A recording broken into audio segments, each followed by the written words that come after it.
Malachi chapter 3.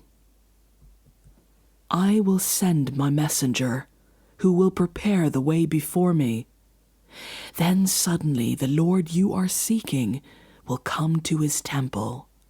The messenger of the covenant whom you desire will come, says the Lord Almighty. But who can endure the day of his coming?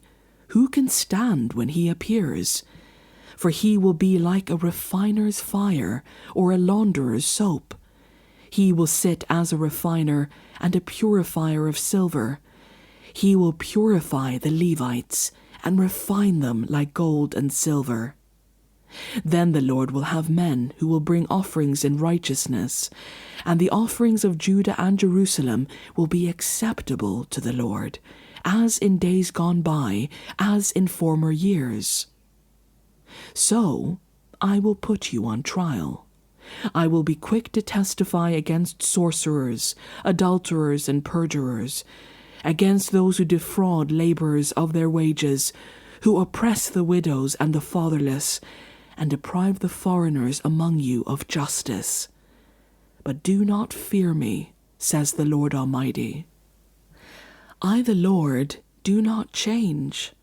So you, the descendants of Jacob, are not destroyed.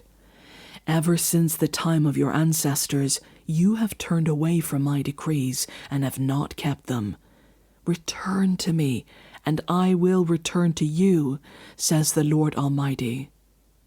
But you ask, how are we to return? Will a mere mortal rob God? Yet you rob me. But you ask, how are we robbing you? In tithes and offerings. You are under a curse, your whole nation, because you are robbing me. Bring the whole tithe into the storehouse, that there may be food in my house. Test me in this, says the Lord Almighty, and see if I will not throw open the floodgates of heaven and pour out so much blessing that there will not be room enough to store it.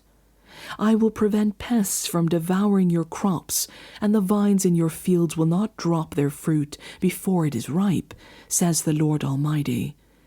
Then all the nations will call you blessed, for yours will be a delightful land, says the Lord Almighty. You have spoken arrogantly against me, says the Lord. Yet you ask, what have we said against you? You have said, it is futile to serve God. What do we gain by carrying out his requirements and going about like mourners before the Lord Almighty? But now we call the arrogant blessed. Certainly evildoers prosper, and even when they put God to the test, they get away with it. Then those who feared the Lord talked with each other, and the Lord listened and heard. A scroll of remembrance was written in his presence concerning those who feared the Lord and honored his name.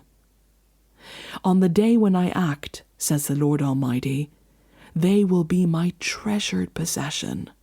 I will spare them, just as a father has compassion and spares his son who serves him. And you will again see the distinction between the righteous and the wicked, between those who serve God and those who do not.